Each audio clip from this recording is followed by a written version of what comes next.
Shalom, selamat pagi Abang Inang, selamat Paskah bagi kita semua. Kita akan memulai ibadah kita pada pagi hari ini. Kami berikan waktu sejenak bagi kita untuk bersaat teduh.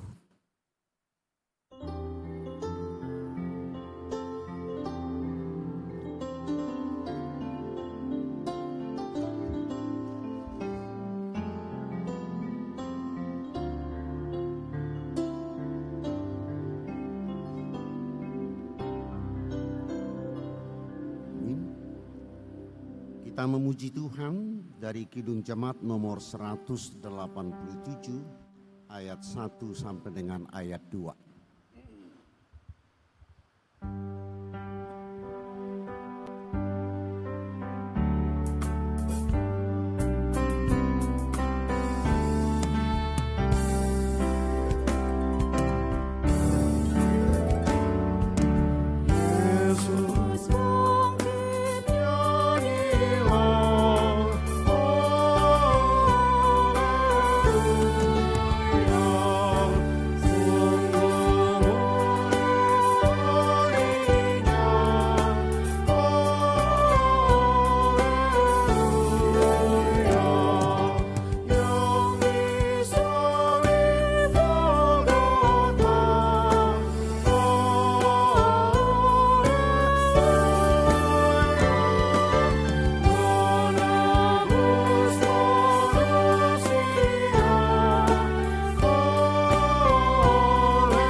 Dalam nama Allah Bapa dan anaknya Tuhan Yesus Kristus dan Roh Kudus, Halik langit dan bumi. Amin. Jangan takut, aku adalah yang awal dan yang akhir dan yang hidup. Aku telah mati, namun lihatlah, aku hidup sampai selama-lamanya dan aku memegang segala kunci maut dan kerajaan maut. Haleluya. Haleluya. Haleluya. Haleluya.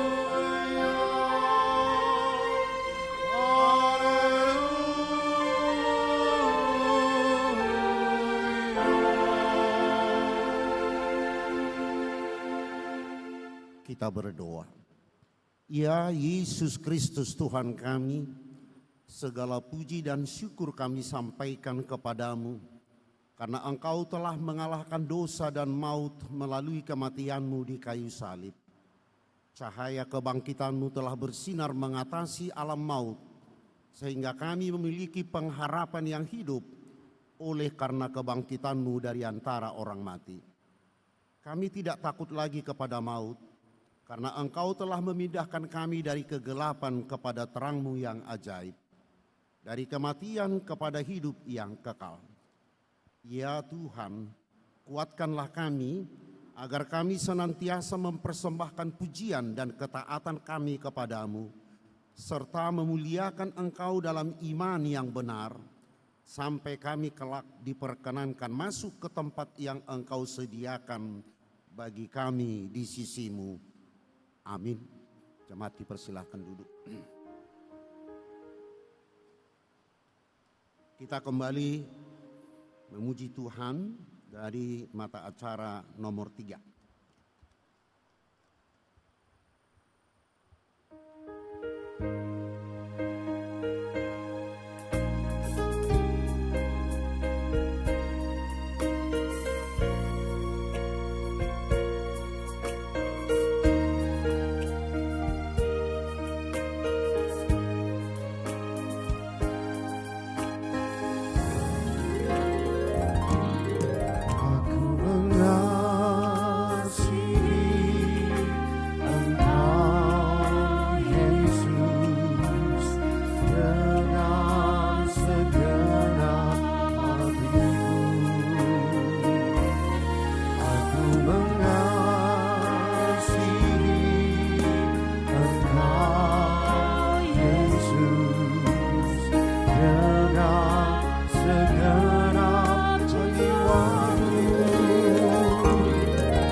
lakukan.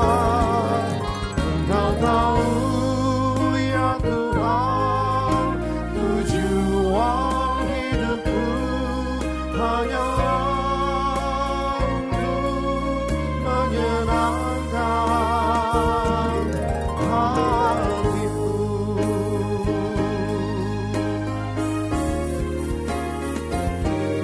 Ku renungkan firman-Mu siang dan malam, ku pegang perintah-Mu dan ku lakukan. Engkau tahu ya Tuhan, tujuan hidupku hanyalah untuk menyenangkan hatimu. Hanyalah untuk menyenangkan hatimu.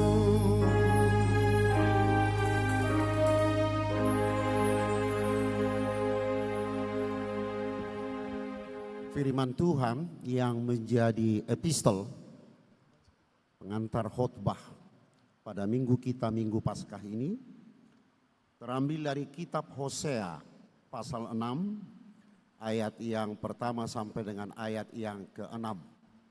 Seperti biasa kita membaca dengan respon Surya, tetapi di ayat yang ke-6 kita sama-sama membacanya.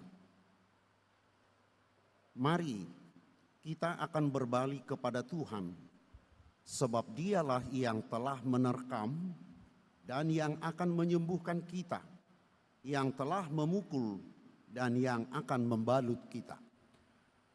Ia akan menghidupkan kita sesudah 2 hari. Pada hari yang ketiga, Ia akan membangkitkan kita dan kita akan hidup di hadapan-Nya. Marilah kita mengenal dan berusaha sungguh-sungguh mengenal Tuhan. Ia pasti muncul seperti fajar. Ia akan datang kepada kita seperti hujan pada akhir musim yang mengairi bumi. Apakah yang akan kulakukan kepadamu, hai Efraim? Apakah yang akan kulakukan kepadamu, hai Yehuda? Kasih setiamu seperti kabut pagi, dan seperti embun yang hilang pagi-pagi benar. Sebab itu, aku telah meremukkan mereka dengan perantara nabi-nabi. Aku telah membunuh mereka dengan perkataan mulutku, dan hukumku keluar seperti terang. Sama-sama kita membaca ayat yang ke-6. Sebab aku menyukai kasih setia dan bukan korban sembelihan, dan menyukai pengenalan akan Allah lebih daripada korban-korban bakaran. Yang berbahagia ialah mereka yang mendengarkan firman Allah dan yang memeliharanya. Amin. Kita kembali memuji Tuhan dari Kidung Jemaat nomor 29 ayat 1 dan ayat 2.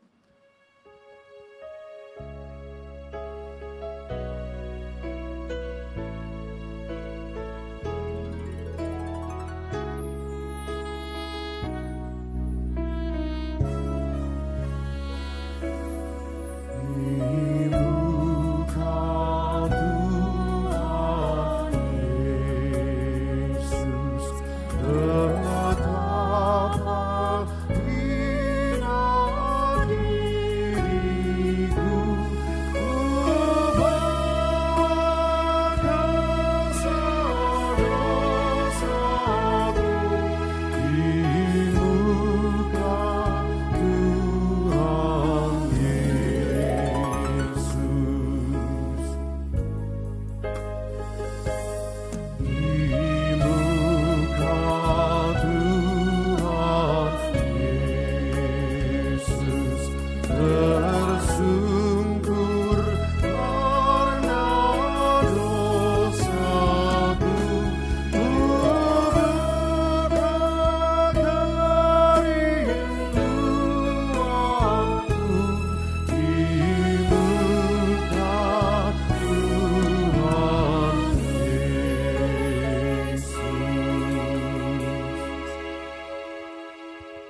Bapak, Ibu, dan saudara-saudara yang dikasihi oleh Tuhan, pada saat perayaan Paskah ini, patutlah kita menyesali dan mengaku segala dosa-dosa kita, dosa-dosa perbuatan kita yang kita lakukan sengaja tidak sengaja di hadapan manusia, terlebih di hadapan Tuhan.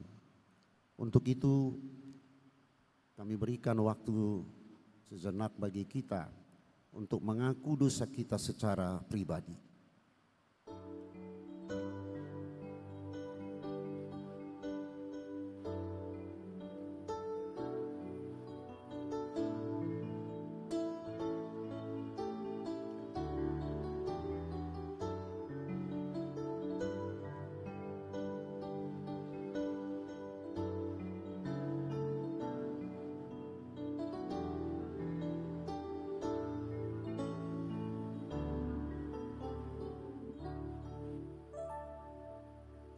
Kita berdoa. Bapa kami yang di surga yang maha kuasa, kami datang menyembah di hadapan-Mu, menyeru memanggil nama-Mu, karena kami sudah susah dan gelisah oleh karena dosa kami. Dengarlah suara kami dan kasihanilah kami. Ya Yesus Kristus anak Allah, Engkau telah datang ke dunia dan menjadi manusia, mati dan bangkit kembali serta naik ke surga untuk membela dan menyelamatkan kami. Kasihanilah kami dan kuatkanlah iman kami untuk bersyukur kepadamu. Ya Roh Kudus penghibur orang yang ditimpa duka dan lara, kasihanilah kami, sembuhkanlah segala penyakit dan penderitaan kami oleh karena dosa. Tinggallah beserta dengan kami, agar kami senantiasa merasa bahagia melakukan kehendak-Mu. Dengar doa kami ini ya Bapa, Anak dan Roh Kudus. Amin. Janji Tuhan tentang pengampunan dosa. Marilah, baiklah kita berperkara firman Tuhan. Sekalipun dosamu merah seperti kermiji, akan menjadi putih seperti salju. Walaupun berwarna merah seperti kain kesumbah, akan menjadi putih seperti bulu domba. Segala kemuliaan bagi Allah di tempat yang maha tinggi. Amin. Jemaat dipersilahkan duduk. Kita kembali memuji Tuhan dari Kidung Jemaat nomor 383 ayat 1 dan ayat 2.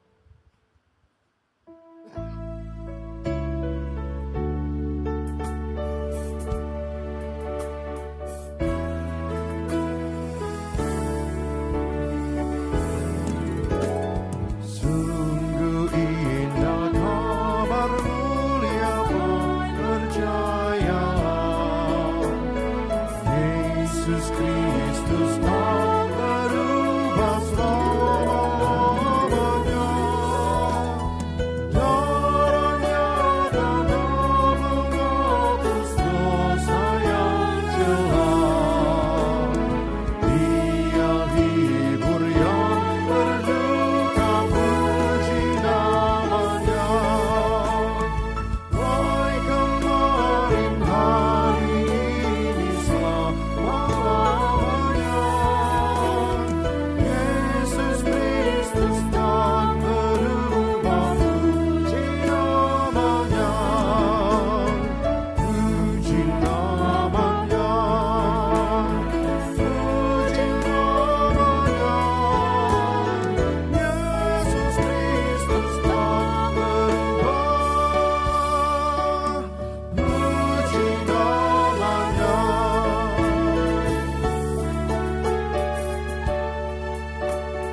Firman Tuhan sebagai petunjuk hidup baru tertulis dalam Injil Matius pasal yang ke-16 ayat yang ke-21. Demikian firman Tuhan. Sejak waktu itu Yesus mulai menyatakan kepada murid-muridnya bahwa ia harus pergi ke Yerusalem dan menanggung banyak penderitaan dari pihak tua-tua, imam-imam kepala dan ahli-ahli Taurat, lalu dibunuh dan dibangkitkan pada hari ketiga. Demikian firman Tuhan. Marilah kita memohon kekuatan dari Tuhan. Ya Allah Bapa kami, berilah kami kekuatan untuk melakukan yang sesuai dengan firman-Mu. Amin. Kita kembali memuji Tuhan dari pelengkap Kidung Jemaat nomor 14 ayat 1.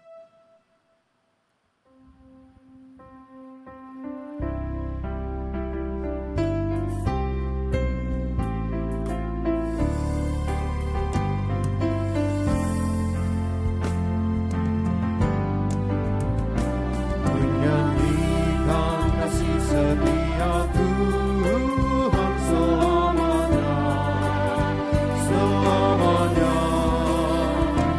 Menyanyikan kasih setia Tuhan selamanya, menyanyikan selamanya.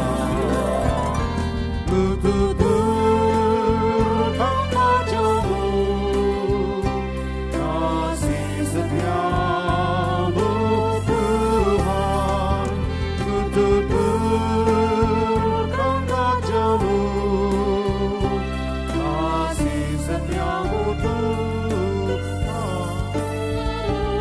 Menyanyikan kasih setia Tuhan selamanya, selamanya. Menyanyikan kasih setia Tuhan selamanya, menyanyikan selamanya. Marilah kita bersaksi mengikrarkan pengakuan iman kita bersama jemaat pada segala abad di seluruh dunia ini. Sama-sama kita mengucapkan, aku percaya kepada Allah Bapa yang Maha Kuasa, Khalik langit dan bumi. Aku percaya kepada Yesus Kristus, anaknya yang tunggal Tuhan kita, yang dikandung daripada Roh Kudus, lahir dari anak darah Maria, yang menderita di bawah pemerintahan Pontius Pilatus, disalibkan, mati dan dikuburkan, turun ke dalam kerajaan maut, pada hari yang ketiga bangkit pula dari antara orang mati, naik ke surga, duduk di sebelah kanan Allah Bapa yang Maha Kuasa, dan akan datang dari sana untuk menghakimi orang yang hidup dan yang mati. Aku percaya kepada Roh Kudus, gereja yang kudus dan am, persekutuan orang kudus, pengampunan dosa, kebangkitan daging, dan hidup yang kekal. Amin.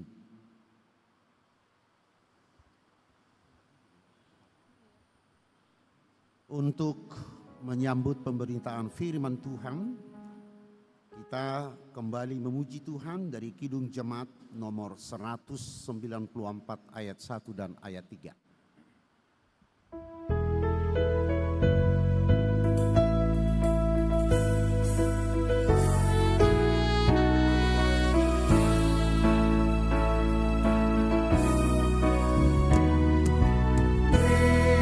Engkau yang bangkit, maha mulia,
Damai sejahtera Allah yang melampaui akal dan pikiran manusia, kiranya meneduhkan hati dan pikiranmu di dalam Yesus Kristus.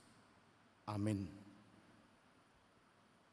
Bapak, Ibu, saudara yang dikasihi Yesus Kristus, firman Tuhan yang akan kita renungkan pada hari Paskah ini diambil dari 1 Korintus pasal 15 ayat 1 sampai ayat 11. Marilah kita membaca secara bergantian. Demikian pembacaan firman.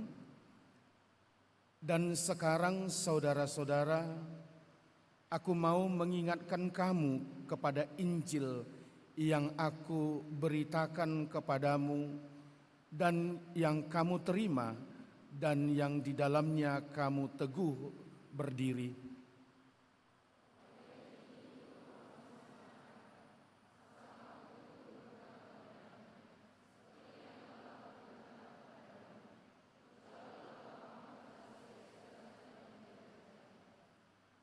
Sebab yang sangat penting telah kusampaikan kepadamu, yaitu apa yang telah kuterima sendiri, ialah bahwa Kristus telah mati karena dosa-dosa kita sesuai dengan kitab suci.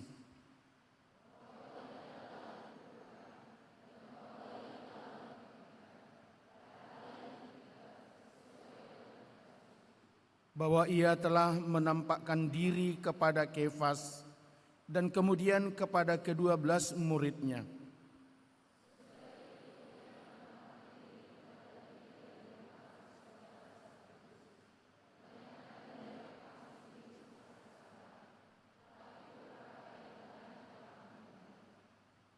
Selanjutnya ia menampakkan diri kepada Yakobus, kemudian kepada semua rasul.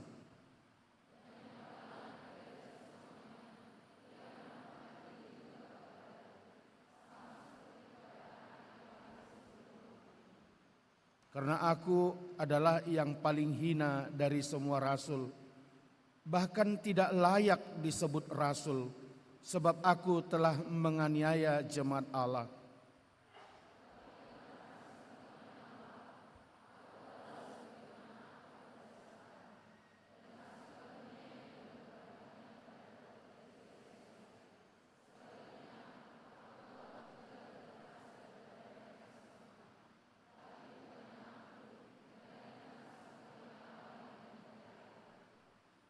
Sebab itu, baik aku maupun mereka, demikianlah kami mengajar dan demikianlah kamu menjadi percaya.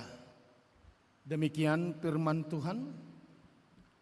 Saya akan menyapa kita semuanya dengan ucapan Selamat Paskah untuk kita semuanya. Ya, apakah tadi sudah salaman kiri kanan? Tanda yakin kita. Selamat Paskah kita katakan kiri kanan. Selamat Paskah, Tuhan Yesus memberkatimu. Iya, apa yang saya mau katakan dengan ini? Bahwa juga kita merespon Paskah. Kiri kanan kita sapa bahwa Yesus telah bangkit dari kubur. Tema kita ambil bagian Yesus bangkit pada hari yang ketiga. Rasul Paulus dari Tarsus, dia menulis suratnya, membuka dengan satu penegasan penting bahwa Injil bukan hanya untuk didengar, tetapi Injil juga untuk dipegang, dihidupi, dan dipertahankan. Bahwa dia meyakini Injil yang dia ketahui adalah kekuatan Allah. Maka suratnya di dalam Rom pasal 1 ayat 16 dia mengatakan bahwa saya yakin bahwa Injil itu adalah kekuatan Allah. Apakah Injil itu? Dari semua para rasul dan para rabi menyaksikan kabar baik, perkataan Allah yang sampai kepada mereka. Itulah yang dituliskan dalam Alkitab kita. Perkataan Allah dan mujizat Allah, kemahakuasaan Allah telah nyata bagi para rasul, nabi-nabi, dan terus-menerus menjadi histori dan sekarang berlaku sampai saat ini. Bapak Ibu Saudara yang dikasihi Tuhan kita Yesus Kristus, bahwa Injil memegang 3 pilar. Pilar pertama, bahwa Kristus mati karena dosa kita. Itu yang dikatakan oleh Paulus tadi. Kristus telah mati karena dosa kita. Dan bahkan bukan hanya dosa kita. Tetapi untuk mengalahkan satu yang sangat luar biasa, yaitu sengat daripada kematian itu sendiri. Karena oleh satu orang manusia akan mati di dalam kematian kekekalan, yaitu dosa Adam yang diciptakan oleh Allah di Taman Eden. Dan Taman Eden itu menjadi permulaan kematian kekekalan manusia. Kalau di Kamis Putih ada 3 proses yang dikisahkan oleh Yesus. Pertama, kita lihat dia membasuh kaki para muridnya. Kemudian dia melakukan Paskah, membagi-bagi roti dan minum anggur, mengingat akan kesengsaraan Yesus. Dia mati, dia menyerahkan tubuh dan darahnya sebagai penebusan kita. Dan bukan hanya itu saja, supaya kita memiliki kekekalan itu, supaya kita menyatu dengan Bapa di sorga. Yang terakhir, di Taman Getsemani, Taman Eden, tempat manusia pertama berdosa dan mengalami kematian kekekalan. Tapi di Taman Getsemani, Yesus berjuang dan berdoa dan bergumul sebagai hakikat manusia sama seperti kita. Dia berdoa, Bapa kalau boleh lalukanlah cawan ini. Saudara, pergumulan yang berat adalah dari tantangan diri manusia itu sendiri. Pribadi manusia.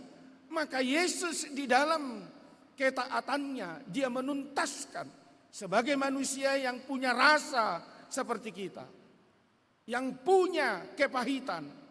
Artinya dia adalah manusia yang menjadi sama dengan kita. Firman yang datang ke dunia ini menjadi sama seperti kita.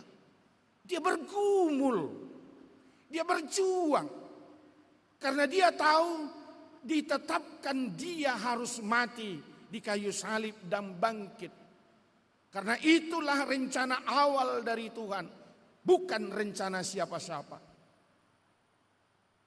Bapak Ibu Saudara yang dikasihi Tuhan kita Yesus Kristus, kedua taman ini menjadi taman yang berbeda.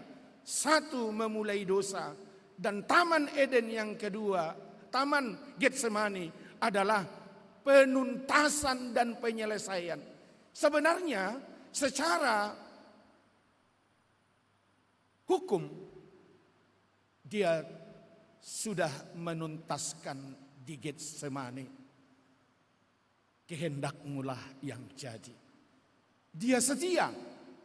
Dia tidak menolak supaya kehendak Bapa yang dari awal untuk merencanakan keselamatan manusia dan hidup dalam kekekalan itu dituntaskan di Getsemani sebenarnya. Secara de jure dia selesaikan di situ.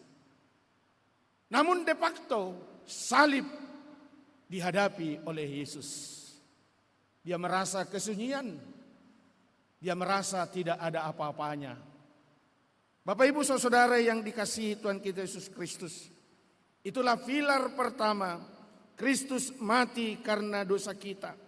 mengganti kita, atau termasuk ini adalah bagian substitusi yang diambil alih oleh Kristus, yang bukan pendosa, yang tidak berdosa, manusia sejati, manusia yang taat kepada Tuhan, dijadikan sama dengan pendosa.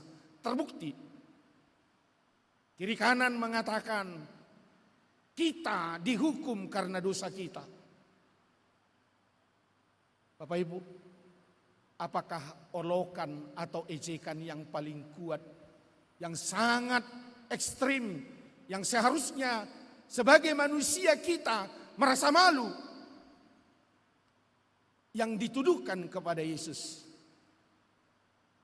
Banyak orang yang lewat di situ berkata, dia mengatakan dirinya anak Allah. Hei, kalau kau sungguh-sungguh anak Allah, turunlah dari salib itu.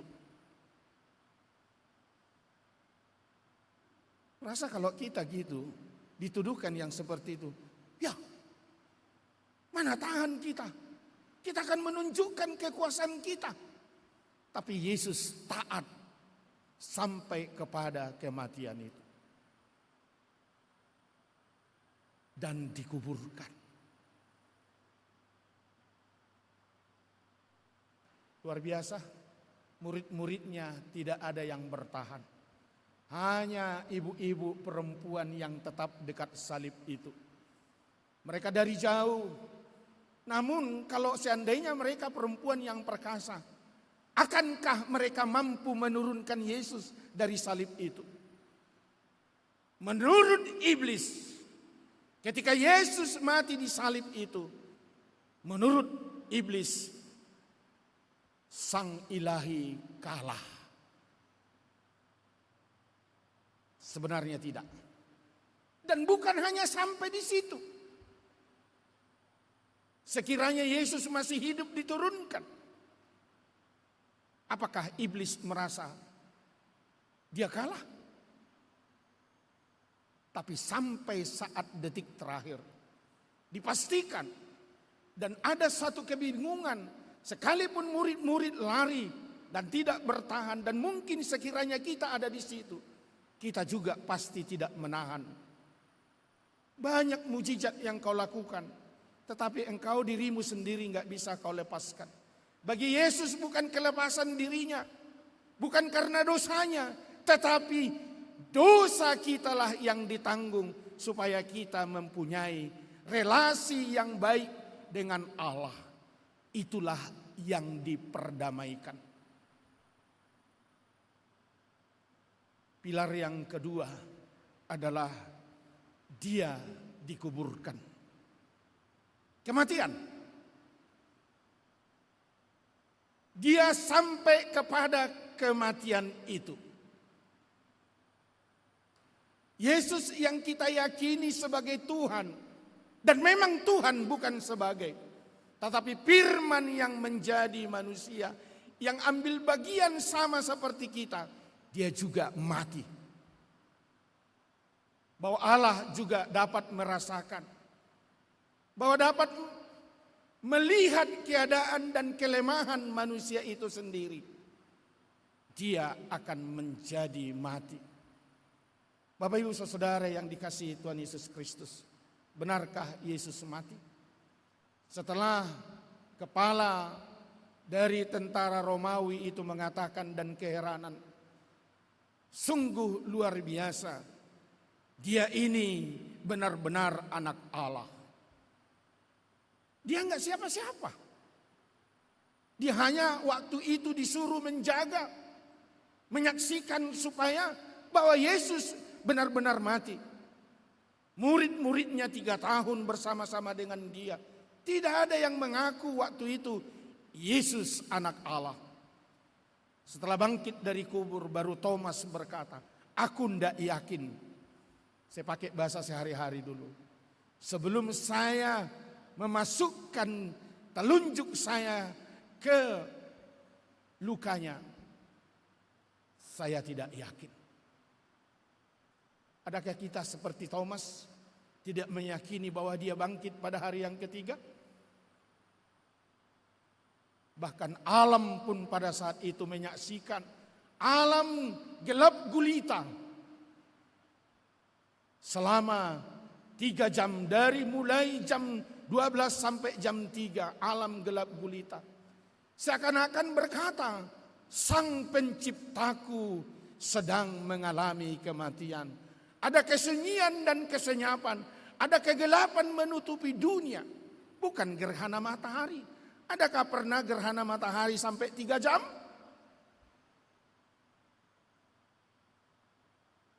Kuburan terbelah. Dan ada banyak lagi yang disaksikan mereka. Kejadian-kejadian yang tidak pernah terjadi saat Sang Mesias itu mati. Bapak Ibu Saudara, bolehkah kita seperti kepala tentara Romawi itu? Atau mungkin yang setia, ikut ibadah, ikut kebaktian di mana-mana, tapi belum yakinkah kita bahwa dia telah mati dan bangkit? Dia heran karena kejanggalan yang luar biasa dilihat tentara itu. Ada banyak kematian disalibkan pada saat itu, tapi yang satu ini beda. Ada tanda-tanda yang luar biasa mengikutinya. Lalu dia bersujud. Yang catatan katanya, waktu darah itu muncrat kena ke mata kepala prajurit itu, ke matanya, dia langsung buta. Dan disitulah dia bertobat. Tapi seterusnya tidak dicatat lagi bagaimana dia dengan jemaat mula-mula. Apakah dia menjadi Kristen pengikut Yesus sama seperti murid-murid atau rasul-rasul itu. Saudara-saudari yang dikasihi Tuhan Yesus Kristus, pilar yang ketiga, ia bangkit pada hari yang ketiga.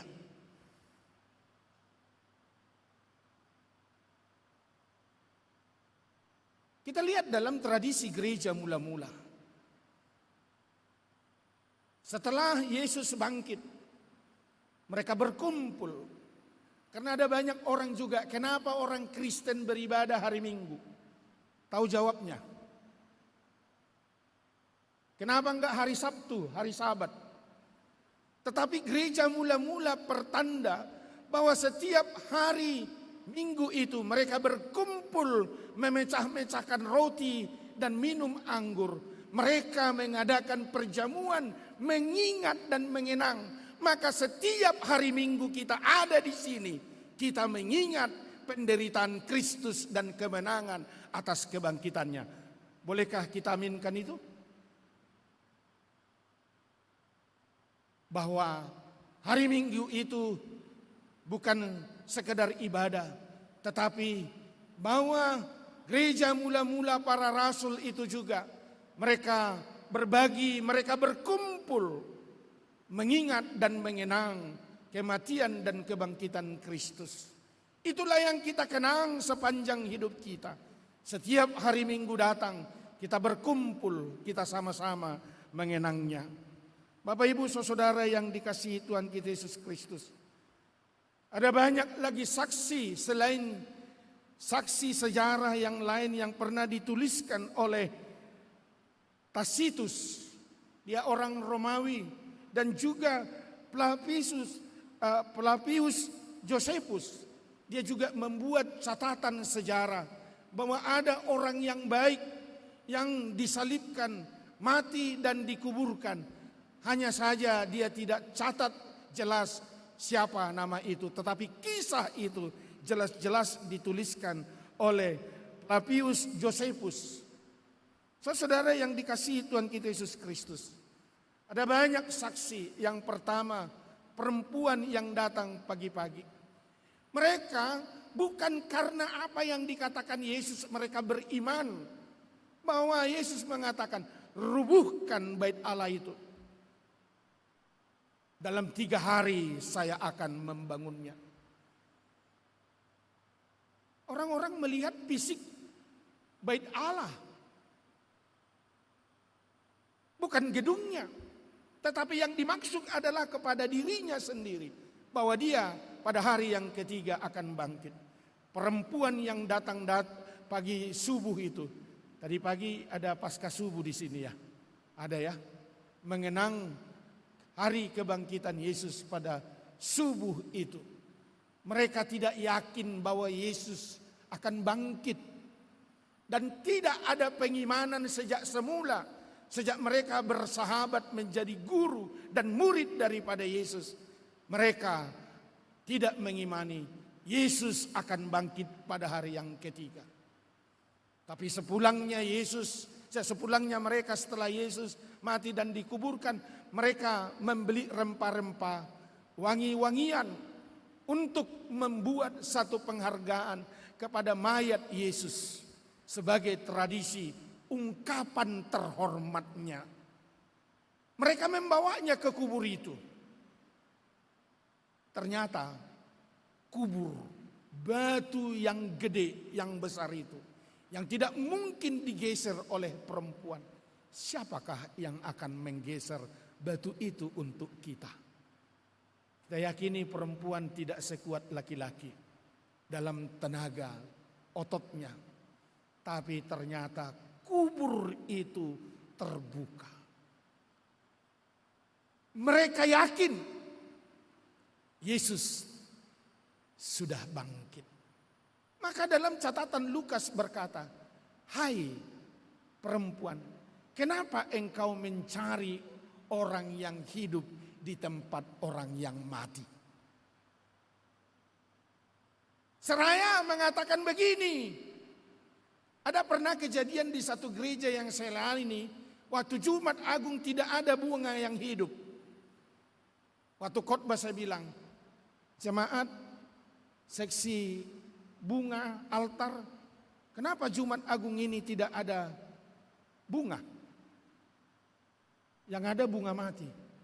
Pak pendeta katanya, bunga semua di Medan ini mahal dan tidak ada lagi kelihatan. Loh, kemana? Semua dibawa ziarah. Kenapa ziarah? Saya tanya kita, apa gunanya ziarah itu? Masing-masing kita punya respon. Lalu perkataan tadi, kata malaikat itu, "Ibu, kenapa engkau mencari orang yang hidup di tempat orang yang mati?" Lalu pertanyaan, karena ada banyak juga tradisi orang kita Batak. Romaho inong satokki patahong dinipiki. Gak sampai dinipina, masuk dia pergi ke kuburan. Minta berkat dari omaknya. Makanya bawa bunga. Disogok dengan bunga. Ma, aku udah datang, udah bawa bunga yang bagus, yang cantik, kesukaanmu. Berkati aku, seakan-akan gitu. Jangan cari berkat dari yang mati. Sama aja itu dengan cari mimpi supaya dapat nomor apa? Nomor togel. Ya. Mau dapat rezeki, jangan dari itu. Kan Kristen katanya. Saya mau tanya dulu jemaat, kalau tangan kanan biasanya gatal, lambang apa itu? Lambang apa? Mau dapat uang katanya, iya kan? Masih itu pikiran kita. Kalau tangan kanan gatal, lalu dapat uang banyak enggak? Kalau semua gatal, kegatalan, gimana? Banyak berkatnya enggak? Enggak, berkat itu dari iman percaya kita. Dan Paulus berkata, yang tidak bekerja, janganlah ia makan. Karejo, kerja. Ya, kerja itu. Bapak Ibu Saudara yang dikasihi Tuhan kita Yesus Kristus. Setelah ibu-ibu itu, Maria Magdalena dan yang lainnya datang ke kubur menyaksikan bahwa Yesus sudah bangkit. Ada Petrus yang disebut dengan Kefas itu. Dia juga melihat dan 11 murid yang lainnya menyaksikan. Ada 500 orang yang dicatat oleh Paulus juga mengatakan 500 orang yang lainnya menyaksikan Yesus bangkit. Yakobus juga dan semua rasul yang lainnya. Dan terakhir dia bilang, kepada saya sama dengan seperti penampakan kepada seorang bayi. Karena akulah yang terakhir katanya. Yesus menampakkan diri kepada Paulus. Bapak Ibu saudara yang dikasihi Tuhan kita Yesus Kristus. Paulus berkata, aku yang paling hina. Aku penganiaya jemaat. Dia banyak berhutang kepada Kristus. Karena banyak nyawa yang sudah terancam. Dan banyak yang sudah dianiaya. Paulus sebelum dia melihat Yesus yang sudah bangkit itu. Ya. Tapi kasih karunia-Nya membuat satu transformasi, perubahan secara totalitas bagi Paulus. Yang dahulu penganiaya, yang dahulu menentang, yang sekarang dia penguat daripada Yesus bangkit. Maka dia pernah berkata, ketika Yesus tidak bangkit, sia-sialah iman percaya kita. Artinya apa yang dimaksud Paulus ini? Sebagai seorang Kristen kita, kalau juga kita tidak bangkit dalam iman percaya, dalam tujuan hidup kita, selalu kita berpedoman kepada latar belakang ataupun histori kita. Karena latar belakang kita tidak akan membuat kita menjadi lebih baik. Tapi Paulus berkata, aku telah meninggalkan semua yang di belakangku. Dan tertuju ke depan. Dia maju. Saya mau tanya dulu yang perempuan. Biasanya yang perempuan ini ingatannya sangat tajam. Betul enggak? Ingatannya tajam. Kalau laki-laki beda. Maka kalau ada mama-mama, jangan suruh suamimu dalam satu situasi melakukan dua tugas. Yang diingatnya pasti hanya satu. Kalau perempuan semua diingat. Ya, diingat pasti. Nah, yang saya mau katakan apa? Karena banyak orang yang tertanam dalam latar belakang perempuan. Persoalan yang lalu 5 tahun yang lalu ketika ada kesalahan suaminya, pasti diulang lagi. Diulang lagi. Benar nggak? Tengok-tengokan dulu mama macam mana. Betul nggak yang saya bilang ini? Ya, dia selalu cas ingatannya. Ingat terus. Kalau laki-laki nggak ingat, makanya laki-laki gampang berkawan, gampang melupakan masalah. Ya, masa lalu. Kalau ada persoalan pun dia tidak ingat-ingat. Cukup kalau bapak-bapak pergi ke kafe atau ke lapo minum kopi, udah selesai semua. Maka kalau suamimu pergi, kalau kamu ribut, pergi dia keluar, pulang-pulang jangan teringati lagi. Jangan ulang lagi persoalan itu. Baginya udah tuntas itu di kedai sana. Udah selesai persoalan itu. Jangan ulangi lagi. Kalau mama-mama enggak kan? Salah memang sama mama ini, sama perempuan ini. Dilawan salah, didiami salah. Iya kan? Melawan lagi kau katanya sama suaminya. Iya kan? Banyak ilustrasi-ilustrasi tentang suami dan istri. Nah, yang dikatakan Paulus di sini, mari lalukan semua masa lalu yang tidak baik. Mari hidup dan bangkit bersama Kristus. Artinya dikubur semua segala yang tidak baik itu. Semua dosa dan kematian kekekalan itu sudah tuntas pada ketiga hari itu. Maukah kita bangkit? Kita harus membuat komitmen. Tuhan, saya mau ketika Engkau bangkit, aku juga bangkit. Masa lalu akan menjadi kepahitan. Tapi bersama Yesus masa depan sesuatu yang sangat lebih baik. Itulah yang kita katakan. Inilah yang menjadi komitmen kita pada hari yang ketiga Yesus bangkit. Kita juga bangkit. Amin. Marilah kita berdoa. Bapa kami yang di sorga, lewat anak-Mu Tuhan Yesus Kristus, dengan kuasa Roh-Mu yang kudus, terimalah rasa syukur kami atas firman hari ini. Terima kasih ya Tuhan, karena Engkau telah mati dan bangkit pada hari yang ketiga, memberi kami hidup dan jaminan kekekalan itu, juga pengharapan yang baru. Tolonglah kami untuk hidup dalam kuasa kebangkitan-Mu, menjadi saksi-Mu dimanapun kami berada, dan tetap setia sampai akhir. Berkatilah langkah kami saat kami pulang, sertai kami dengan damai dan kasih-Mu. Di dalam nama Tuhan Yesus yang hidup, kami berdoa dan mengucap syukur. Amin. Kita bernyanyi.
Saya akan baca dari firman Tuhan sebagai nats persembahan kita dari Rom pasal 12 ayat 1, Roma 12 ayat 1, demikian firman Tuhan. Karena itu saudara-saudara, demi kemurahan Allah, aku menasihatkan kamu, supaya kamu mempersembahkan tubuhmu sebagai persembahan yang hidup, yang kudus, dan yang berkenan kepada Allah. Itu adalah ibadahmu yang sejati. Amin. Mari kita berikan persembahan kita.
Marilah kita berdoa. Ya Allah, Bapa kami yang ada di sorga, kami mengaku dengan setulus hati, Engkaulah sumber segala berkat dan karunia dalam hidup kami. Di sini kami mempersembahkan kurban syukur kami kepadamu. Terimalah persembahan umat-Mu dan berkatilah menjadi alat kesaksian, persekutuan, dan pelayanan jemaat-Mu ini. Jadikanlah hidup kami persembahan yang berkenan kepadamu, dan pakailah hidup kami untuk turut menghadirkan tanda-tanda kerajaan-Mu, kasih, keadilan, damai sejahtera, dan sukacita. Bukalah hati kami oleh Roh Kudus-Mu, agar kami senantiasa mengucapkan syukur kepadamu. Dalam nama Yesus Kristus Tuhan kami. Amin.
Bapa kami yang di surga, dikuduskanlah namamu, datanglah kerajaan-Mu, jadilah kehendak-Mu di bumi seperti di surga. Berikanlah kami pada hari ini makanan kami yang secukupnya, dan ampunilah kami akan kesalahan kami, seperti kami juga mengampuni orang yang bersalah kepada kami. Dan janganlah membawa kami ke dalam pencobaan, tetapi lepaskanlah kami dari yang jahat. Karena Kau yang punya kerajaan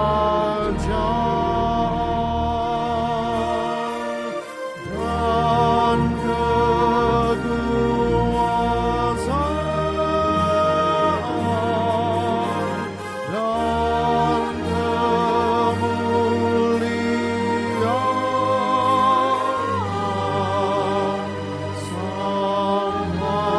selama-lamanya.